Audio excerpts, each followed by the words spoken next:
일본 문제는 LTR하고 EM5GR에 대해서 설명하시오라는 문제죠. 사실은 지금 LTR 거의 뭐 열심히 잘하고 있지 않습니까? 그런데 이제 5G는 나온 지가 꽤 됐죠. 그럼 LTR에서 사실은 5GR로 넘어가야 될 그럴 상황인 거예요. 그래서 LTR의 혈망에 대해서 이야기를 해주고 그 다음에 LTR에 어떤 문제점들이 있으니 EM5G로 가야 됩니다. 그런 식으로 전개해 주시면 좋을 것 같습니다. 내용은 예. 그러면 첫 번째는 일단 개요를 보시면 네. 기존 철도통신망이 이제 다양한 통신 방식으로 재난 재해 상황에서 호환이 잘 안 되고 이제 서로 다른 망 운영했기 때문에 문제가 있었다는 거죠. 그렇기 때문에 LTE 기반의 LTR로 일원화를 시도를 합니다. 네. 그리고 LTR이 도입이 됐지만 여전히 마이파이라든지 로라, 직비 등 기술들 함께 사용되어 있는 상황이에요. 근데 LTR은 최대 60메가 정도 지원이 되는데 그러기 때문에 CCTV다 아니 영상에 대한 것들 예, 그런 것들을 포함해서 처리가 어려운 상황이 된 거죠. 그래서 이음5G를 이음5G는 사실은 5G 특화망이죠. 5G 특화망 기반의 5G 이음5GR을 도입해서 기존에 깔려있는 XTR하고 사원 보안적으로 네트워크 구성 통해서 높은 성능을 요구하면서도 예, 철도 특화 서비스 도입이 가능하다 이거를 이제 개요로 놓고요. 그 다음에 이음5G R의 도입 배경에 대해서 설명을 했습니다. 현재 철도통신망의 특징은 LTR을 기반으로 해서 LTR이 CCTV 영상, 그 다음에 음성통화, 그 다음에 와이파이를 기반으로 열차 제어를 하고 있고요. 그 다음에 센싱 데이터, 센서는 로라, 그 다음에 열차 운행 정보 같은 것들은 LTR을 이용해서 지금 통신하고 있습니다. 다양한 방식으로 지금 하고 있다는 이야기죠. 예.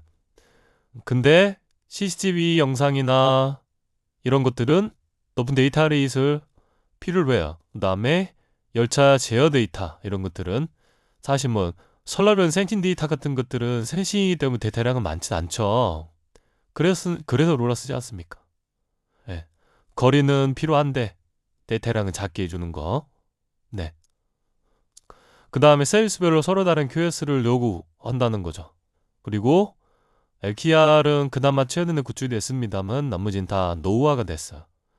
그 다음에 초토 관련 데이터들이 디지털 전환을 목표로 현재 발전되고 있는 디지털 전환 단계에 있습니다. 현재 상황이 이렇기 때문에 EM5G를 도입하게 되면 4.7기가 그쵸? 특화만은 지금 4.7기가를 100메가로 할당 맞죠? 네트워크 슬라이싱 같은 기술도 이용하게 되면 어때요? 서로 다른 QS를 다 제공할 수가 있는 거죠. 그래서 기존에 구축되어 있는 LTR하고 이응5G 연동 운용을 해서 파편화되어 있는 철도통신망을 통합하는 그런 효과가 있을 수가 있다라는 거고요. 예. 그러면 LTR에 대해 한번 볼까요? LTR은 철도 환경에 최적화된 LTE 기술 기반의 초도 통합 무선 통신망입니다. 그쵸? 예. LTR의 개념서는 이제 예. 영산 동서 구루 통화가 가능하도록 이렇게 높은 기지국을 이용해서 철도에 있는 높은 기지국을 이용해 가지고는 다양한 서비스를 제공할 수가 있죠. LTR의 특징은 망 일원화가 목표였죠. 기존의 VHF니 TRS니 이런 각각의 용도에 맞춰서 만들어진 철도 통신망을 LTR이라는 시스템으로 일원화를 했습니다. 그 다음에 이제 고속이죠. 네, 나름 LTE까지는 고속이니까 기존 음성하고 SNS 기반이었는데 멀티미디어 서비스를 지원할 수 있게 되었다. 그 다음에 신뢰성 기반, 높은 KPI 요구사항으로 LTE 대비 신뢰성 기반이 요구가 되고 있습니다. 그 다음에 PSLTE 기반의 MCS이다. MCPTT 서비스도 제공 가능해졌다는 그런 특징을 갖습니다. 그런데 왜 이용 5G가 필요하냐? 이 한계점이죠. 여기 보시면 최대 60메가까지만 제공이 가능하더라.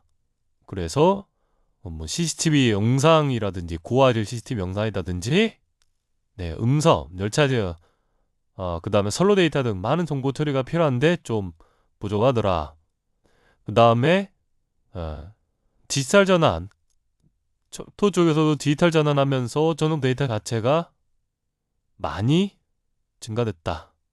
그리고 다양한 QoS 보이스나 데이터 이거로만 구비되는데 다양한 QoS가 필요하더라. 이런 것들이 한계였죠.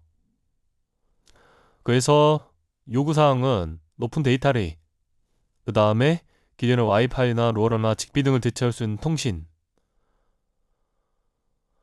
거기 이제 맞는 것들이 뭡니까? 그래서 5G 기반의 이음 5G를 통신망에 도입하기로 결정하였다라는 내용이고요. 그 이음 5G는요, 5G 대역에서 100메가 대역폭으로 초토 특화 서비스를 제공하는 5G죠, 그냥 5G 특화망을 철도에다가 대입한 거죠. 네. 그림을 자세히 보시면 이쪽은 네 5G, 이쪽은 LTE. 그 다음에 여기 보시면 네 MCPT 제작, PSLTE의 그런 기능들, 네, 이런 것까지 포함을 해서 구상할 수 있다. 이게 같이 하면 뭐가 좋을까요? 네, 같이 하면 좋죠. 이게 어떻게 보면 사용망으로 보면 NSA하고 똑같지 않습니까? 우리가 SA로 가지 않고 NSA를 여전히 가고 있는 이유가 뭡니까? 일단 여기서 장점이라고 하는 네트워크 슬라이싱. 물론 초도망에서도 이제 아까 앞에 이제 잠깐 말씀드렸습니다만 다양한 QoS를 요구하는 서비스들, CCTV, 그다음에 보이스, 그다음 설렌 센싱 데이터. 딱 보면은 CCTV 뭐예요? 예. ENBB죠? 그다음에 설렌 센싱 데이터는 URL을 시작은. 이런 것들을 5G 네트워크 슬라이싱을 구성해가지고 할 수 있지 않습니까? 철도망 같은 경우에는 리소스가 많지 않을 거기 때문에 네트워크 슬라이싱 같은 것들을 정해지면 좋겠지만 일반적인 그 B2C 커스텀 대상으로는 사실 네트워크 슬라이싱이 그렇게 사용망에서는 좀 타격감 그렇게 얻는 것 같아요. 그 다음에 MEC 할 수 있다. 이런 이야기들 있잖아요. SA로 하면. 근데 MEC는 우리나라에서는 큰 효과가 없습니다. 왜? 엣지 컴퓨팅이라는 게 레이턴시 자체가 우리나라는 너무 좁기 때문에 국토가 좁아서 충분한 레이턴시를 보장할 수 있다. 그렇기 때문에 이런 것들이 크게 장점이 없어요. 근데 NSA 장점이 뭐예요? 첫 번째, 네.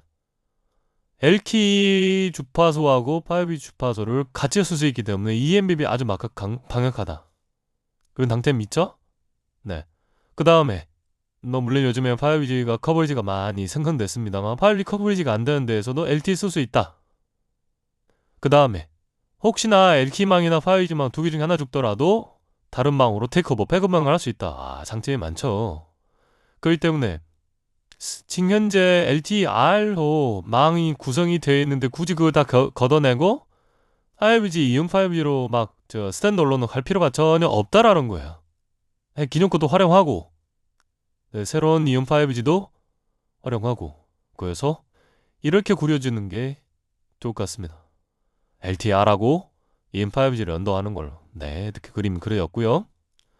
그러면 이음 5G 주요 기준, 요소 기준 뭐가 있습니까? LTE-R하고 연동하기 위한 기준이 필요하겠죠? 그 다음에 기주 최적화할 수 있어야 되고요. 그 다음에 네트워크 슬라이싱 기술이 필요합니다. 어떻게 연동할 거냐? ENDC, 포지망을 기준으로, NEDC, 화이지망을 기준으로, 그 다음에 넌-롬밍 방식, 코 네트워크 자체가 LTE하고 이용 5G를 동시에 지원하는 방식이죠.